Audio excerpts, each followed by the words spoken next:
Hello there, Biaka Miyazu desu and welcome to my review of Horizon Zero Dawn.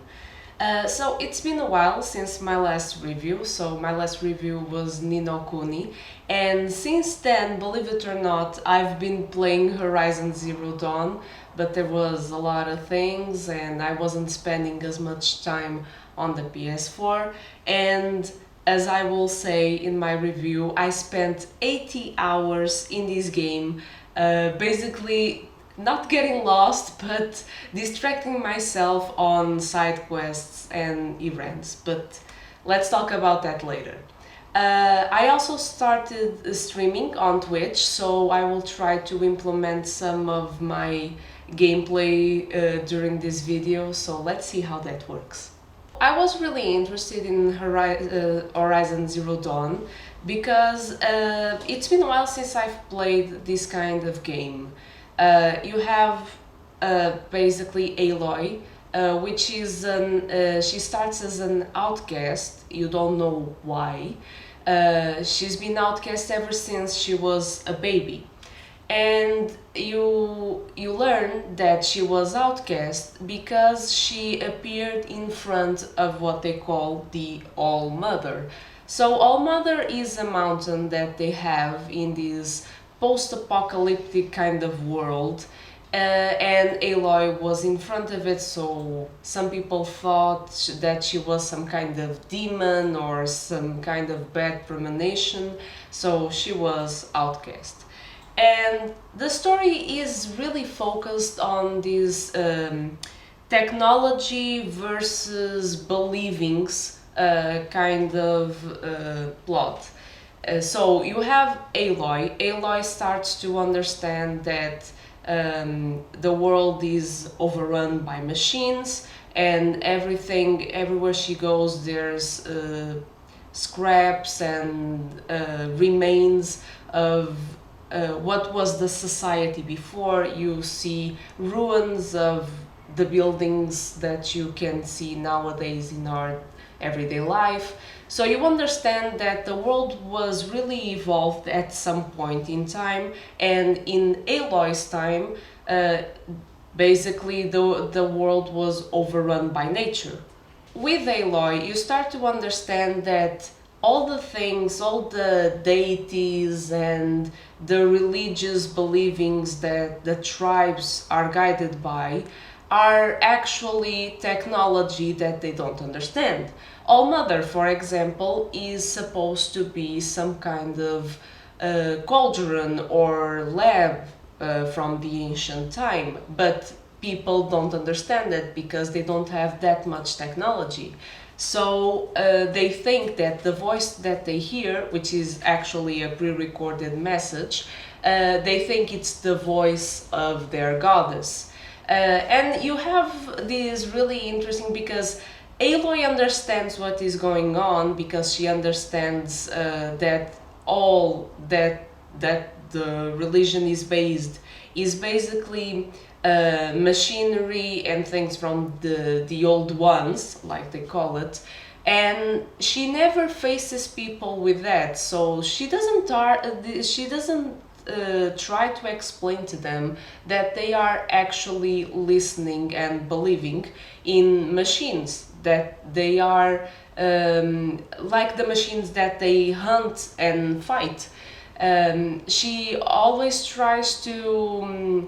She doesn't immediately agree when they say the goddess spoke, but she also doesn't try to say, look, you are wrong, this is just a machine. She doesn't try to fight these beliefs. She's going on a very personal journey because she wants to find who her mother is, because she is called the motherless child, and she's trying to understand where she came from, who is her family, and then of course this review will have spoilers to talk about the story. And when she learns that most of humanity, including herself, were actually created by machines because there's an AI created by Elizabeth Sobek, which is called Gaia, and Gaia was created so that she could fight the extinction that planet Earth was facing due to the Pharaoh machines. And Gaia basically creates life. So when she learns that she's basically a clone, because I think that's what they're trying to say, she's basically a clone of Elizabeth Sobeck. She is really distraught by this information. And I mean, it's kind of difficult to understand her position because learning that you are actually the genetic code, the generic replication of someone that existed, someone that she was studying to understand how were the old times, how things ended up as they are now. It is heavy information. And when she finds Elizabeth Sobeck's body at the end of the game, I don't understand if she's pitying herself, if she's looking at her like a mother, because she comes from her either way. I think Aloy is experiencing really different emotions. So the story is not really complicated, but it has some heavy themes and it's really interesting. I really enjoyed learning more about the story. Of course, I really enjoyed doing the side quests, interacting with the other characters. I even got a trophy for gathering all possible allies for my final battle, so I was really happy with that one. For the side quests, I just gave up on hunting grounds. I just did one hunting ground because I really had to do it to unlock some side quests to have access to the hunter's lodge, but I didn't return to any hunting grounds because it's such a pain. It's so specific missions to do, and I didn't feel the patience to do them. I did all tall necks, all cauldrons, and although the cauldrons sometimes were really difficult. And it's a shame that I wasn't able to obtain all the skills, but I was at the end of the game and I wasn't going to do any extra grind just so I could level up and be able to obtain all skills. I also did the DLC of Frozen Wilds. The story was also really interesting. I did it maybe at the middle of the main quest. I don't know if I should have waited until I had finished the game, but I was at the right level to do it. The side quest, the DLC was really interesting because you have this part of the world where everything is freezing. You have the blue glims, which was an interesting trade to do, and I also got really cool weapons that were really useful in the final battle against Hades. And you also learn that another part of Gaia, so Hades is a part of Gaia because Gaia has different entities in its AI to be able to construct a life cycle. And Hades is one of them because Hades is responsible for destruction. One of the others is Hephaestus, which is in the DLC of Frozen Wilds, and learning the relationship of Aratak. I didn't quite enjoy that you had to basically take Aratak from his chieftain place because I don't see Aloy being a good chieftain, but that was a requirement. And also seeing the sacrifice, I'm forgetting the name now, of Aratak's sister, because she really created a connection with the Cyan, which was the AI that was, and it was really interesting because the AIs that until that point that I had encountered were sounded all like pre-recorded messages, and then you have Cyan that is a really evolving AI, and she built a relationship with Aratak's sister, with the shaman. And she asked her for help, and she really enjoyed their conversations. And you have this emotional connection that the AI had with the shaman. So it was really interesting. I tried also to do most of the side quests in the DLC. I wasn't able to do.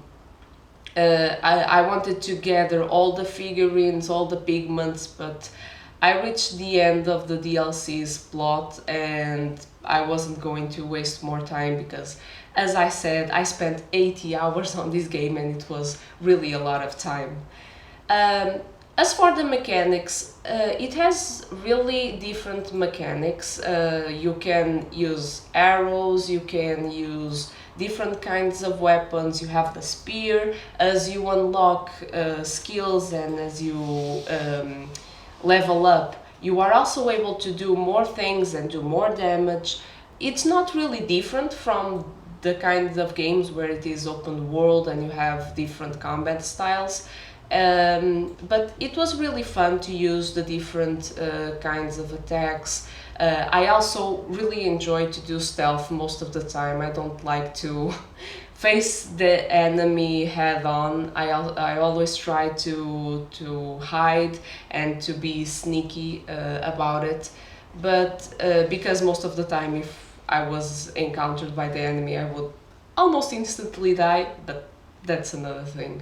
You basically have a bow from the beginning of the game, and I feel like fire arrows are the most effective against most of the enemies. I tried to use different weapons. I even got a bow that had corruption arrows, freeze arrows, but I felt like that was a waste of my money because I didn't use it as much. And when I tried to use it, because supposedly corruption arrows make machines turn against one another, the corruption arrows were a total failure. I don't know, maybe I don't know how to use them, maybe I did something wrong, but I felt like that bow was a total waste of my money. Precision arrows are really good, and the tear blast arrows also are incredible because they shoot off components from the machines, and that is really useful.